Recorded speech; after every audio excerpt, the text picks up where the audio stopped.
Hello everyone, start करते हैं आज के वीडियो को। और आज के वीडियो में हम बात करने वाले हैं भारतीय राजनीति के बारे में।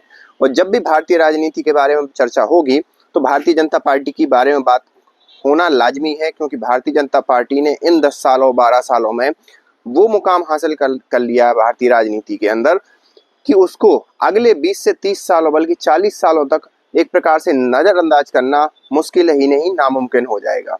क्योंकि भारतीय जनता पार्टी ने जो 10 सालों में किया है, उसने अपना कोर वोटर तैयार किया है। जैसे आज की डेट में अगर आप देखो तो कहीं गांव में जाओ या कहीं शहरों में जाओ तो उनसे पूछो तो उन लोगों का अभी भी ये मानना है, नो मैटर वो पार्टी क्या करती है, सही करती है गलत करती है, वो सिर्फ और सिर्फ कांग्रेस को ही सपोर्ट करते हैं, कांग्रेस को ही वोट देते हैं। भले चाहे उनका उम्मीदवार जीत रहा हो नहीं जीत रहा हो, क्योंकि उनके अपने अलग इमोशंस हैं कांग्रेस के साथ। लेकिन वही रुतबा वही चीज उसी एक प्रकार से पथ पर भारतीय जनता पार्टी चल रही है। और साथ ही साथ भारतीय जनता पार्टी ने एक और चीज को एड ऑन किया है, वो है राइट विंग की पॉलिटिक्स। राइट विंग की पॉलिटिक्स जिसको ना मालूम हो, एक प्रकार से बहुसंख्यकवादी पॉलिटिक्स कहलाती है कि जिस देश में जिन लोगों की जनसंख्या ज्यादा हो उनकी पॉलिटिक्स खेलना, नेटिव लोगों को ज्यादा तवज्जो देना। और नो डाउट भारत के अंदर अभी हिंदुओं की सबसे ज्यादा जनसंख्या है, हिंदू ही अभी मेजोरिटी में है। तो उनकी जब पॉलिटिक्स कोई खेलता है या किसी भी देश में हो नेटिव लोगों की पॉलिटिक्स खेलता है, तो उसे राइट विंग पॉलिटिक्स कहा जाता है। तो भारतीय जनता पार्टी ने ना केवल फुटप्रिंट छोड़ा बल्कि एक राइट विंग की पॉलिटिक्स खेल के एक बहुत बड़ा जनाधार बना लिया है। और उसी का परिणाम है कि भारतीय जनता पार्टी को हर एक राज्यों में एक क्लीन स्वीप टाइप की वोट मिलती है। चाहे आपने महाराष्ट्र में देखा हो, बंगाल में देखा हो, हरियाणा में देखा हो, मतलब आप समझो काम के लिए वोट मिलना अच्छी बात है, लेकिन विपक्ष का एक प्रकार से सूपड़ा साफ हो जाना ये एक अलग बात है। वो बात अलग है कि विपक्ष की भी इसमें भूमिका है। विपक्ष अपने मुस्लिम तुष्टीकरण से बाज नहीं आ रहा है। और भारतीय जनता पार्टी ने हिंदुओं को एक करके मुस्लिमों को डिवाइड करके ये एक ऐसा गणित बना दिया है भारतीय राजनीति के अंदर कि विपक्ष उसको एक प्रकार से भेद पाना या ऐसे चक्रव्यूह जैसा बनाया है भारतीय जनता पार्टी ने, उसको भेदना मुश्किल हो रहा है। अब भारतीय जनता पार्टी ने मोस्टली जो चाहे वेस्ट हो, ईस्ट हो और नॉर्थ हो, पूरा राज्य कवर कर लिया है। एक उसका एरिया बचा है, वो है नॉर्थ साउथ। साउथ के अंदर भारतीय जनता पार्टी का प्रेजेंस कर्नाटका में रहता था, आंध्रा में भी है, कोएलिशन की सरकार है। लेकिन तेलंगाना की बात करें, केरल की बात करें, तमिलनाडु की बात करें, और कर्नाटका भी अभी पहले था लेकिन अभी नहीं है, लेकिन कर्नाटका में भारतीय जनता पार्टी का कोर वोटर है, जो हो सकता है कि आगे आने वाले चुनाव में भारतीय जनता पार्टी को जिता दे।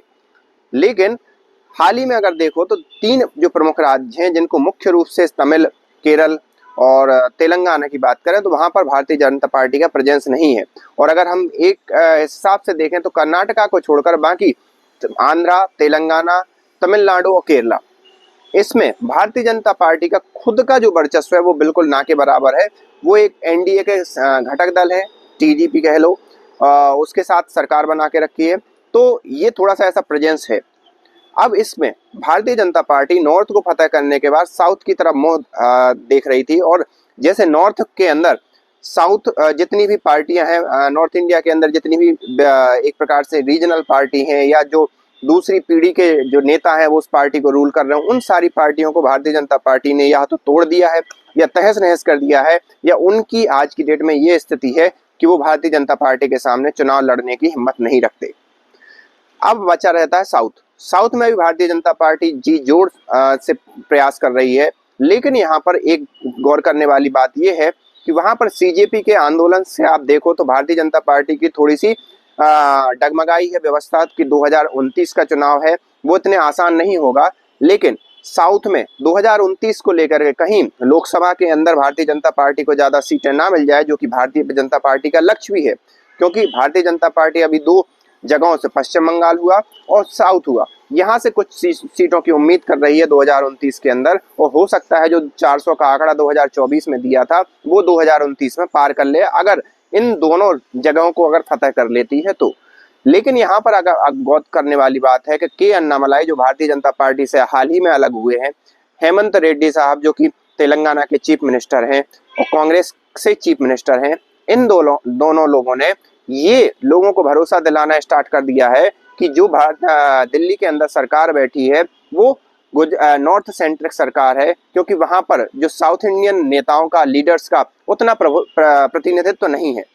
साथ ही साथ जितने भी जो गेम्स हैं या कॉमनवेल्थ गेम हुआ या जो अपकमिंग जो कार्यक्रम है वो गुजरात में होने का भी उन्होंने एक प्रकार से क्वेश्चन मार्क खड़ा किया कि ये सारे काम आपको साउथ में भी करवाना चाहिए, ये सारी चीजें जनता देख रही है, ये अन्नामलाई का कहना था। यही सेम बात रेवंत रेड्डी के द्वारा भी कही गई। तो ये जब लोग यहाँ के जो साउथ में जो पॉपुलर लोग हैं जब इस प्रकार की बातों को रखते हैं तो लोगों के मन मस्तिष्क में, वहां की जनता के मन मस्तिष्क में ये बात तो आती ही है। और इस बात को भारतीय जनता पार्टी कैसे डील करती है ये तो आगे आने वाला समय बताएगा, 2029 का चुनाव बताएगा। लेकिन अगर हम एक बात करें इन शॉर्ट कि भारतीय जनता पार्टी को 2029 का चुनाव इतना सरल नहीं होने वाला जैसा कि वो अभी राज्यों में क्लीन स्वीप कर रही है। वो बात अलग है कि कोई एक पर्टिकुलर घटना और इंसिडेंट अगर तुरंत के अंदर हो जाए तो उसमें हो सकता है भारतीय जनता पार्टी बहुत अच्छा एक एज ले सकती है, लेकिन 2029 का चुनाव उतना आसान नहीं होगा जितना कि 2019 और 2014 का रहा। आप इस बारे में क्या सोचते हैं? आप हमें कमेंट करके बता सकते हैं। मिलते हैं नेक्स्ट वीडियो में, तब तक के लिए थैंक यू।